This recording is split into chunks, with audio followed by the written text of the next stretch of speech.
श्रीलंका एक ऐसा कंट्री जो कभी 2022 में डिफॉल्ट कर गया था, आज सिर्फ 4 साल बाद वही कंट्री वर्ल्ड बैंक की इनकम कैटेगरीज में अपर मिडिल इनकम कंट्रीज में आ गया।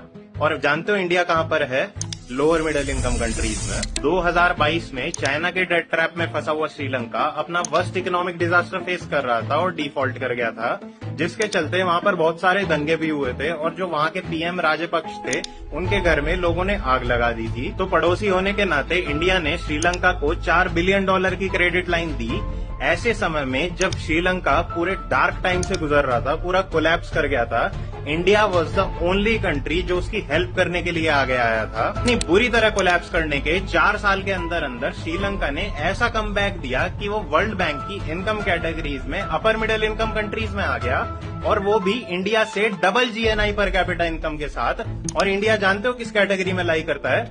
लोअर मिडिल इनकम कंट्रीज में, जहां पर श्रीलंका की जो जीएनआई पर कैपिटा इनकम है वो $4670 है, वही इंडिया की $2760 है, ऑलमोस्ट हाफ। अब आयरनी यहाँ पर ये है कि जिस कंट्री की इंडिया ने मदद की वही कंट्री इंडिया से ऊपर निकल गया प्रोग्रेस करके। अब एक पॉइंट यहाँ पे ये आता है कि जो श्रीलंका की पॉपुलेशन है वो इंडिया के कंपैरिजन में बहुत कम है। आप एक बार चीज सोचो, मैं बिल्कुल ब्लेम नहीं करूंगा कि जो इंडिया में करंट में डेवलपमेंट हो रहा है क्या वो सस्टेनेबल है?